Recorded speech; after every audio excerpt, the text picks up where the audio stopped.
She waited 4 years for this moment. 4 years of sleepless nights. 4 years of staring at an empty bedroom. 4 years of asking the same question over and over again. Why? And now she was finally face to face with the man who took her son's life. What she said next left the entire courtroom in complete silence. 17-year-old Daniel Reyes was the kind of kid every parent prayed for. Bright smile, big dreams. He wanted to become a pilot one day, to fly above the clouds and see the world from a different perspective. To his mother, he was still the little boy who used to run into her arms after school. On a quiet Friday night, Daniel told her he'd be back by 10. Just hanging out with friends. Nothing unusual, nothing dangerous. She reminded him to text her. He smiled and walked out the door. That was the last time she saw her son alive. When 10 o'clock passed, she wasn't worried. Teenagers run late. By midnight, she started calling. No answer.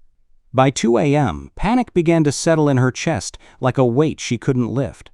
By morning, she knew something was terribly wrong.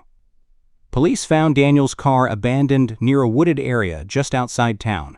The doors were unlocked. His phone was gone. There were no signs of a struggle, no broken glass. Just an eerie silence hanging in the air. For 3 days, volunteers searched the forest. Friends, neighbors, strangers. Helicopters circled above. His mother never left the scene. She kept believing he would walk out of those trees and say it was all a misunderstanding. But on the 4th day, the search ended. The news shattered the entire community. And then came the arrest. It wasn't a stranger hiding in the shadows. It wasn't some unknown threat. It was someone Daniel knew, someone who had laughed in their home, someone who had sat at their kitchen table. Investigators uncovered months of quiet resentment. Jealousy that had been growing beneath the surface. A small argument that turned into anger. An anger that turned into a decision that could never be undone. One reckless moment ended a young life forever. The trial lasted weeks. For Daniel's mother, every day felt like reliving the nightmare. She listened as prosecutors described her son's final hours. She saw photos no parent should ever have to see. She heard details that echoed in her mind long after she left the courtroom. And then, the judge asked if she would like to give a victim impact statement.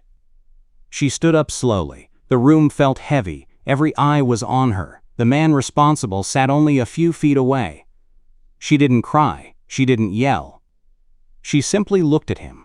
"You didn't just take my son," she began, her voice steady but trembling underneath. "You took every birthday he'll never celebrate. You took the grandchildren I'll never hold. You took the sound of his laughter from my home." The courtroom was so quiet you could hear people breathing. "You made a choice," she continued, "and now you will live with that choice every single day. But you will never take my love for him. You will never erase who he was." Even the defense attorney lowered his eyes. Because in that moment it wasn't about revenge, it was about truth. It was about a mother standing in unimaginable pain and refusing to let it destroy her. The judge sentenced him to life in prison. But no sentence could ever bring Daniel back. Today his mother speaks to young people about anger, about choices, about how one decision can change everything in a single second. She keeps Daniel's memory alive, not through grief alone, but through purpose. Because sometimes justice isn't about punishment. Sometimes it's about finding the strength to stand in the same room as the person who broke your world and reminding them that love is stronger than hate. And in that courtroom, on that silent day, a mother proved exactly that.